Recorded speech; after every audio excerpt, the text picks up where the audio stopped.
What's up, everybody? My name is Michael, or Kiratze online. Hopefully you guys are having a positively fantastic day so far, and I'm here with another episode of You Should Play, and this one is You Should Play Warframe. And I know you guys are thinking, why the hell is Michael making a video about a game that's 5 years old, free to play, and yeah, he's a little late on the ball there.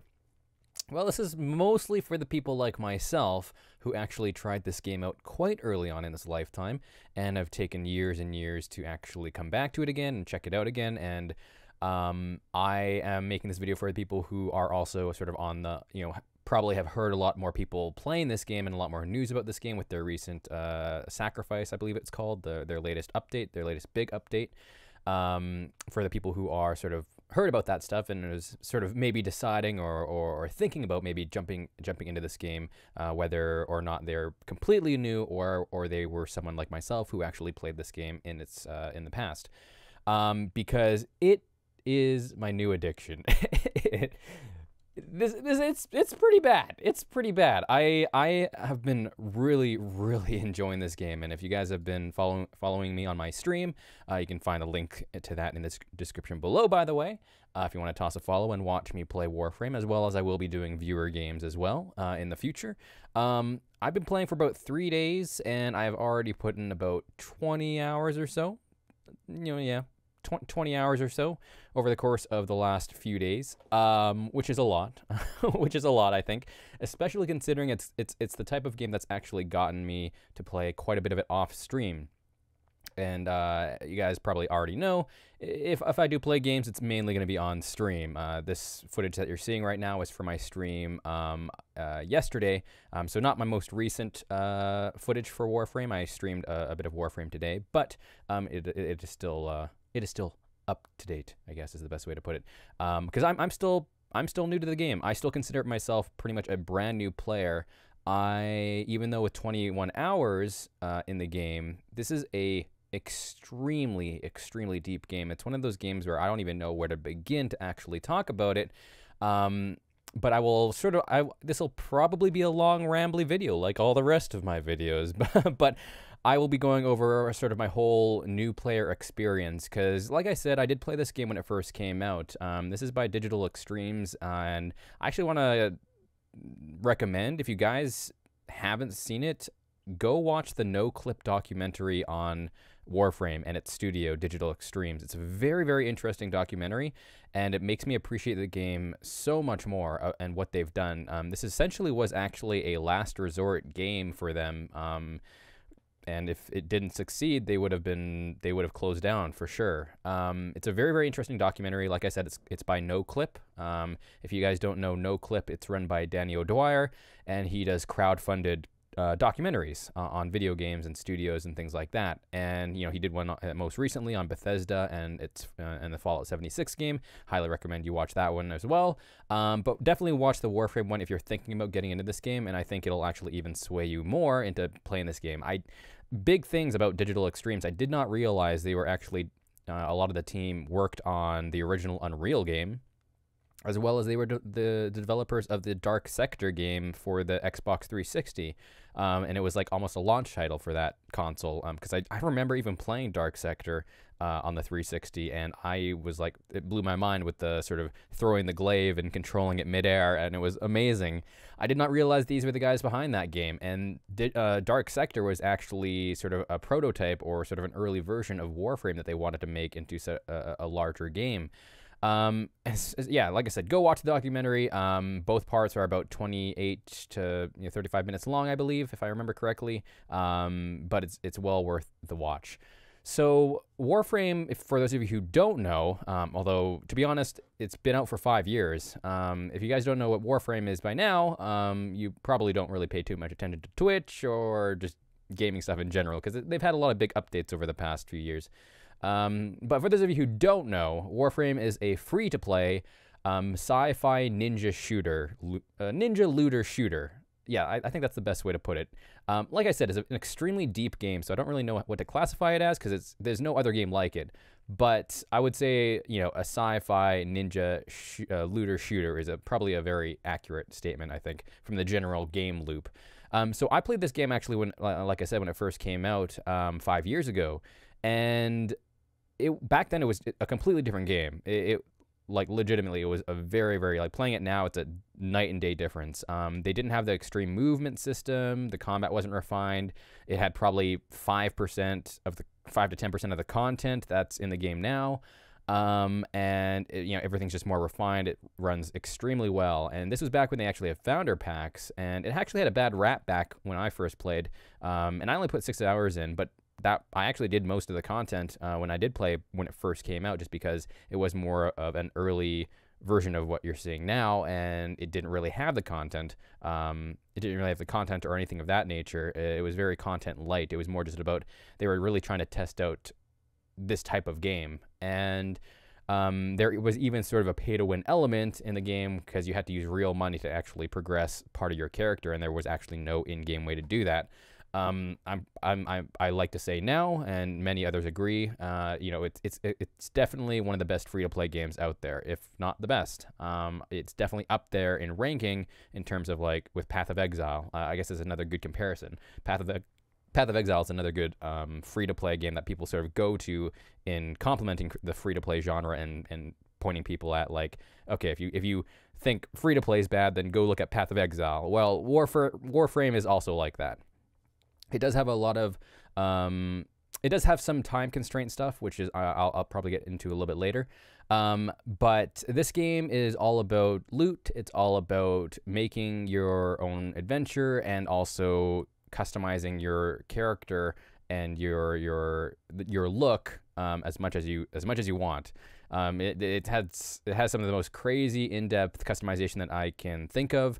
I think there's like 36 different frames, which are the things that you're controlling. You can also think of them as the classes in the game.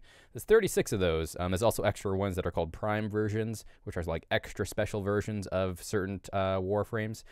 And you can customize every single aspect about them, from their color palettes, to their accessories, to their glyphs, their emblems, to the position of their weapons when they're holstered on your character. You can move the XYZ axis on those. Like, there's even a whole subreddit for what is called fashion framing, essentially the end game of really making your Warframe look extremely good and cool or badass. But that's not all this game has to offer. This game has a bunch of different things. You are, as you're seeing here, it's really a really fast-paced game. And how I'm playing right now is actually sort of a slow way to do it. I'm still in my newbie sort of stage of the game, so I'm really playing it slowly. I'm trying to kill as many things as possible to get the most amount of experience. But later on, it's a really fast-paced game where you're essentially flying through the levels at lightning speed and doing objectives and grinding. It is a very grindy game. I'm not gonna sort of try and trick you guys in saying it's like a super varied type game where everything is completely different over and over again. No, it is a grindy game, but it still has some of the most varied content that I could think of for a grindy game like this. Because when you think about something like Path of Exile, like I tried playing Path of Exile, and it is a grindy game, and I still enjoyed it, but over and over again, every time I tried it, I've tried it multiple times, I could never get past sort of the 10-hour mark. I got bored, because even though there is a story, even though you are doing different things in the game, and there's different environments, different bosses, things like that, the whole game loop itself didn't have enough for me, and it was very repetitive in the actual gameplay itself. Just hold mouse button, run through mobs, things like that. There wasn't really as much interactivity. You didn't really have to think about anything. In this game, you are sort of doing the same thing. There is going to be missions that you run over and over again, but there are tons and tons of different types of missions to do. Not only that, because of the way that they developed the solar system, which I'm sure you saw earlier in the video, when you select your mission, there's a bunch of different planets, and each one of them has about 10 to 15 different missions on them that are all sort of different types of missions. They all have their own different tile sets on different planets, and different factions and enemies to defeat as well. And the game is actually procedurally generated, so if I join a exterminate mission, which is sort of just kill everything that you can type of mission, if I replay that same mission again, it'll actually reorganize the whole layout of the map.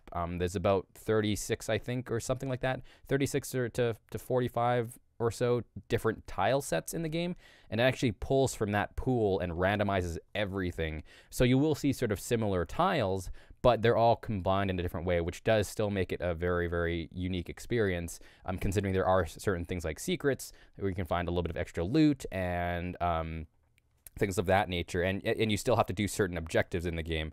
You know, it isn't just run through the map to the very end. You know, there are about like 10 or so, maybe even a little bit more, different types of missions, from like assassination missions to exterminate missions, to salvage missions, spy missions. There's even like a stealthy type component to some of the missions, where you have to sort of steal some stuff without raising alarms.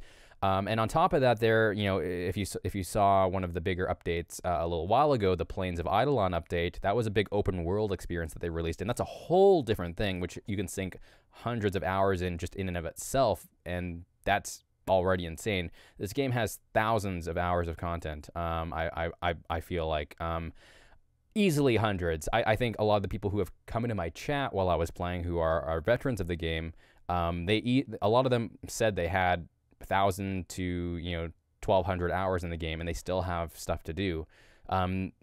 It's pretty insane on what you can do in this game. And so that's the whole game loop. Is you go through the solar system, you unlock different planets which have different missions. There's a variety of different quests that all have their own prerequisites in the game. And on top of that, I heard that the story actually gets really, really good. It's even rivaling stuff like Mass Effect, which is pretty insane to me, because Mass Effect is a pretty incredible story. It's a pretty awesome game story-wise. And when you first play this game, you won't realize it. That's when the reason for that is because for the early parts of this game, you're actually playing a lot of the older content, and that's when the game didn't really have much of an identity in terms of its story. And that's when I played. Like, when I played, there was no story. It was just you sort of played the missions. They randomized a few things, and you shoot your way through the level. That was all I had when I first played this game 5 years ago. Now there's a fully functioning like codex with lore. There's a whole storyline, a whole overarching storyline. And when you get to some of the later quests I've told, it's pretty insane on how well made the story gets. But when you first start off, like, even still, I'm 20 hours in and I'm still playing through some of the early content and still really not getting to too much of the crazy story stuff. But that's still like hinting at some major characters and things of that nature. But that's one of the big things that I'm excited for, is to really discover this kind of big story. And because, as you guys know, I'm really not one to play too many grindy games, because I usually get bored of them, but I love story. But the grind in this game is so extremely fun, combined with sort of how many different things there are to do and being able to look towards so many different goals. I'm really excited for that, because that's one of the reasons I don't really like grinding games, is usually you're grinding just to the end game. There's not really many great mid to early game goals that you have, but in this game, the way that they've developed the leveling system in the game, it really creates a lot of different mini goals that you get to create for yourself, which always means that you're always feeling like you're progressing somewhere, and you're always hitting goals and getting that satisfaction of finally finishing something. So that's sort of where the other side goes into in terms of sort of what the meta game is. So you have your story stuff that you can look forward to. You have sort of exploring the solar system and trying to unlock as many planets as possible and doing as many quests as possible, as well as, if once you get to that point, you're able to also dive into the open world aspect. But on top of that, this game is about the loot. This game is about sort of decking out your Warframe and making it your own. And this game has so much variety in its customization. Here, you can actually see right here, that's just a small snippet of the Warframes that you're able to choose from. Like I said, I think there's 36 different Warframes, and those all have their own base stats. They all have their own different look. They all have their own, and they also have their own different abilities. There's 4 abilities to each Warframe, and that's pretty insane. On top of that, you can see me actually customizing one of my older frames here. And it gets pretty insane on the level of variety it has to offer to sort of make the character feel like your own. On top of that, there is hundreds of weapons. They've thought of every kind of weapon, and that's what I like. Is I love feeling like I can use any weapon and feel viable, and also just feel badass. Because usually when you play some other grinding games, you sometimes get to the point where it's like everyone's using the same thing. In this game, pretty much everything's viable. Obviously, there is a meta still. There's still certain things that are better than others. But additionally, they just have such a wide variety. Like here you can see I actually have kunai, they have bow staffs, they have hammers, swords, fist weapons, assault rifles, snipers, grenade launchers, rocket launchers, dual wielding pistols, dual wielding daggers, and yeah, the list can go on and on. And you know, in those areas, there's multiple of those types of weapons that you can craft, that you can find blueprints for to craft, because you're not actually finding the actual weapons themselves. A lot of this game is about the crafting, and that's sort of where the big grind comes from, is finding the components to actually craft those things. But it's really, really, really cool in how they do it, and the game actually encourages you to try as many things as possible, because that's actually how you rank up your overall level. So you have what is called a mastery level, and that's sort of what dictates what you can access and sort of what weapons you can use. And your overall mastery rank is dictated by how many things you have leveled. So you can see actually my heat sword, my kunai, my assault rifle, my actual Warframe itself, and then later on I actually get a companion which has its own rank. Those all level up 1 to 30, and that sort of all in total contributes to your mastery rank. So the more things that you level, the higher mastery. So if I pick one Warframe, one assault rifle, one sidearm, and one sword, and level that all to 30, and which you can do within a couple of days if you grind it, and you just want to play those things over and over again, you'll actually lock yourself out of a lot of the content, because you won't ever level up your mastery from there on out. The game actually encourages you to try new things, but that's not always a bad thing, you know, because there's so many different things in the game. You're going to attach to multiple things. You're going to enjoy multiple things along the way. On top of that, because of the late game, this is just what I've heard. Again, I'm nowhere near the late game. With how difficult some of the late game stuff are, there are certain frames, there are certain weapons, certain abilities that work better in certain levels. For example, like Loki is very good at stealth, so he's good at spy missions in the late game. Whereas like Rhino, for example, he's a big burly guy. He would not be as good because he has no stealth abilities, and he's really loud and really big, and it's slow. So you know, ideally in the late game, you'd actually have like different loadouts. You'd have like your certain Warframe for this kind of mission, or this Warframe and weapon for this kind of mission. So you're actually able to build loadouts and deck those out later on. And yeah, there's so many different systems that go into actually leveling up your character, gaining new weapons, and things like that. You can actually see one of these things here, these void relics.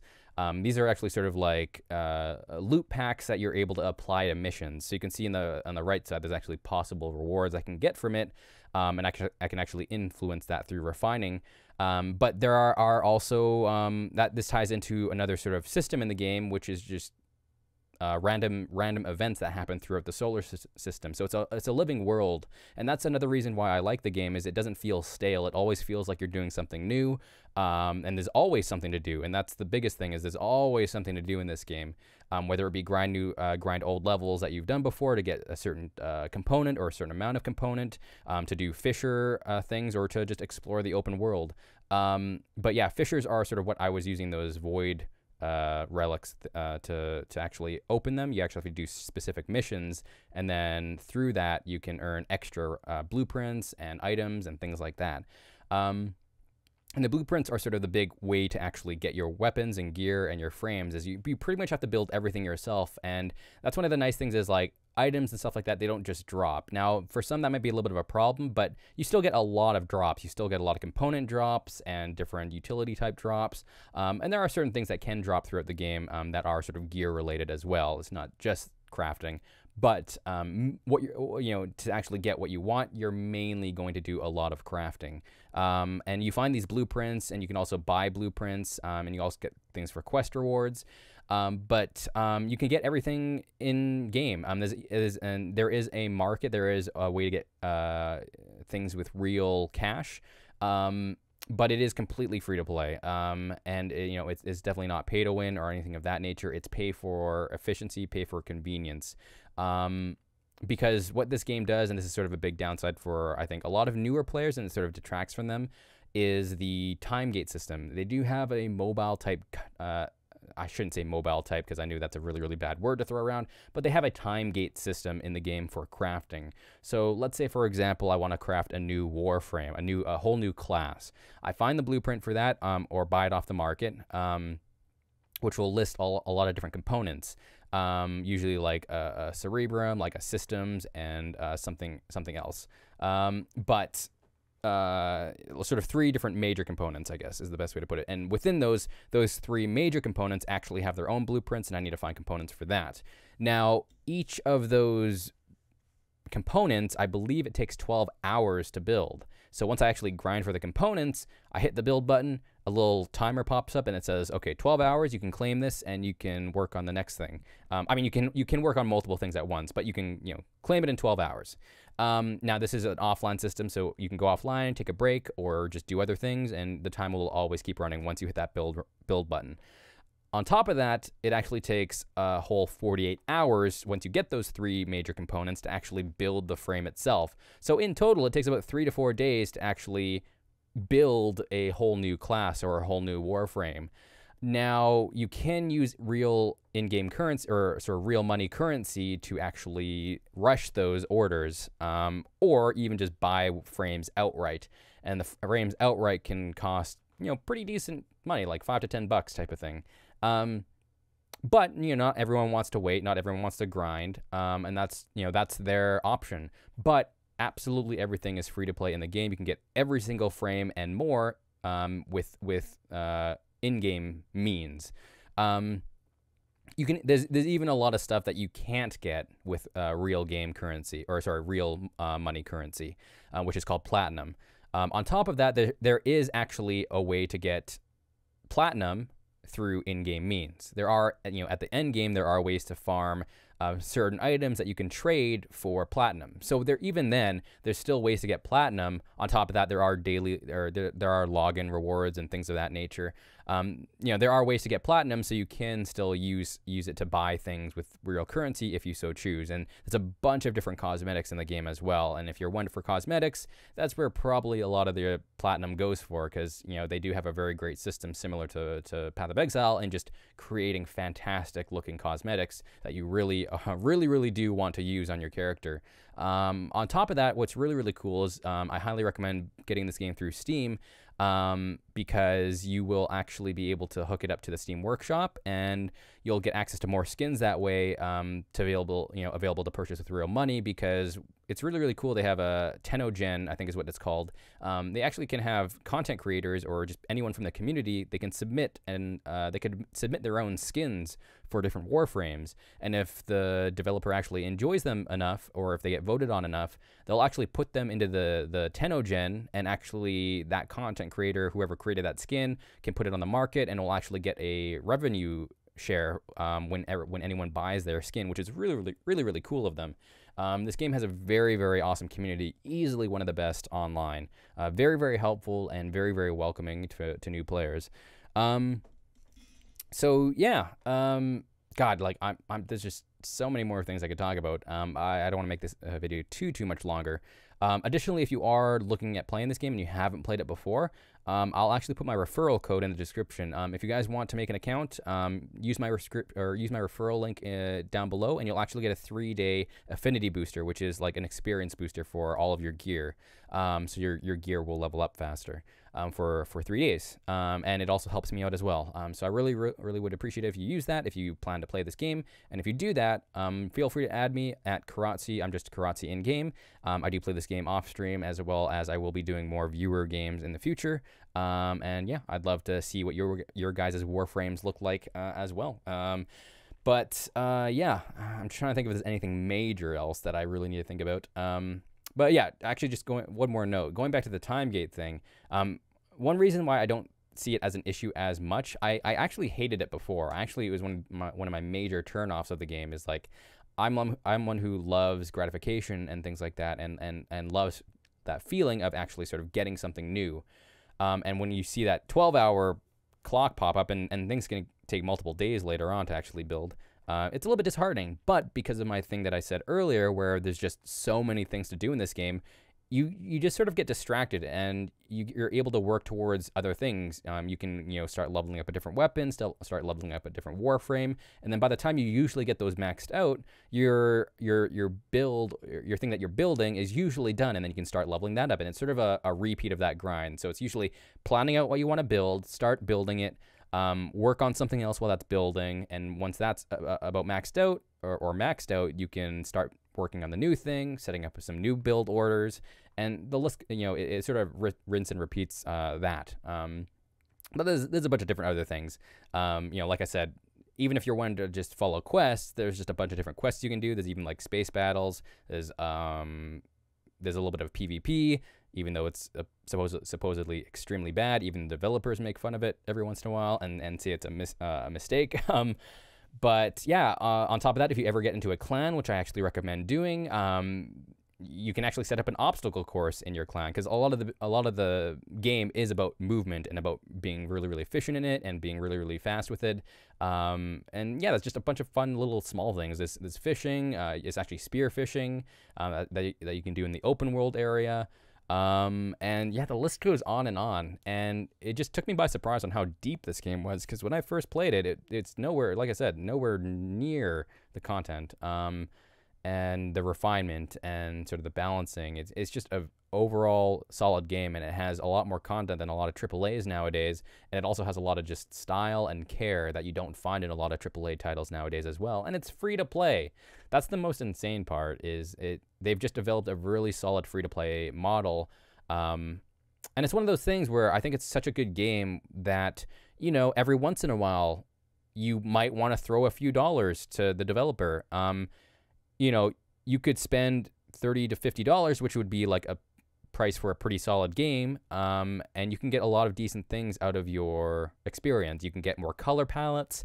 There's like 10 different color palettes that you can buy with Platinum, and each of those palettes has like tons and tons of color shades in it. Like, I'm talking like 50 per. So there's so many different ways you can mix and match your color scheme. On top of that, you can customize your ship. You can decorate it. If you have your favorite streamer, a lot of big streamers actually have their own glyphs, which are like icons that you can actually decorate your ship with. You can have bobbleheads in there, different attachments for your Warframe, and yeah, it just goes on and on. On top of that, I didn't speak about this during the gear section, but your gear actually has a bunch of different things called mods on it, which is just another layer of progression and another layer of depth. Is you're able to apply a ton of different mods to it, and the more you level up that piece of gear or Warframe, you're actually able to apply more mods, which can do things from like increase damage to increase ability range to attach health drain to increase shield regeneration, movement speed. The list goes on and on for that. And on top of that, each of those mods can actually rank up in and of itself, which becomes stronger overall. And that's where a lot of your power comes from, as well as a Warframe. But yeah, like I said, I'm just going to keep going on just random ass tangents if I don't stop this video now. But needless to say, it's a game with very little faults. And it's just a very, very fantastic experience, and it's a game of great discovery.